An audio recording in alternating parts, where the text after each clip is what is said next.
Hey y'all, Amanda here from Great Beer Adventure, and today we're going to talk about the Maine beer scene.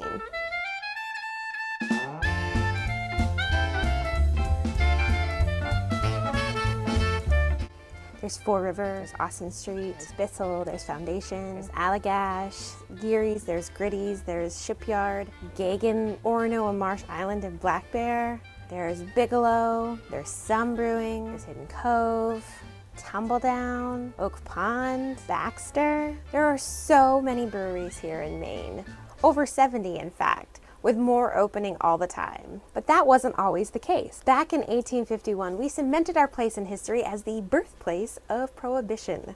Neil Dow was in charge around here, and he decided that alcohol was bad.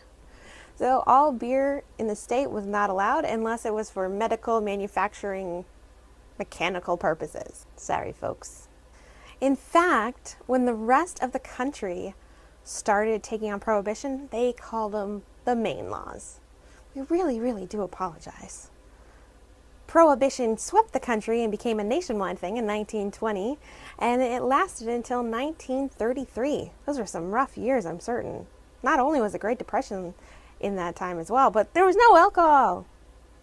After 1933, beer came back to the nation, except here in Maine. It wasn't until 1978 that people could start homebrewing, and it wasn't until the 1985 laws that allowed D.L. Geary to open in 1986.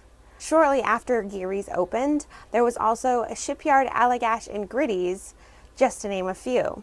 Things were starting to take hold, and Maine started having our own local beer again. Here in Maine, beer has become a culture.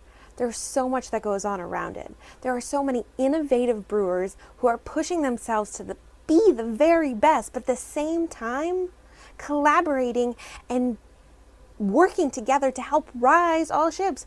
In fact, we have a brewery called Rising Tide, and it was named after that thing, that a rising tide lifts all ships. And it's true, as one brewery is pushing themselves, it pushes another brewery to do the same. And there have been times where if one runs out of an ingredient, another brewery will step in and help them out. How many industries does that happen in? Beer has become such a tourism aspect here in Maine. You can come to Portland and you can spend an entire weekend just doing beer-centric things.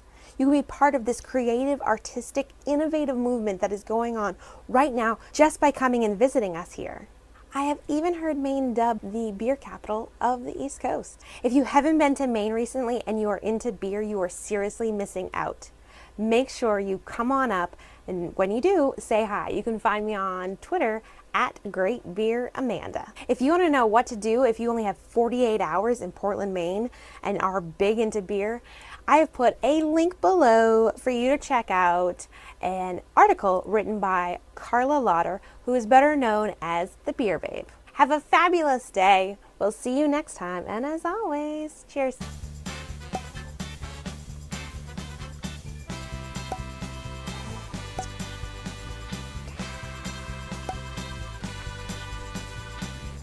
If you want to know more about the history of Maine beer, make sure you check out Maine Beer, Brewing in Vacation Land by Josh Christie.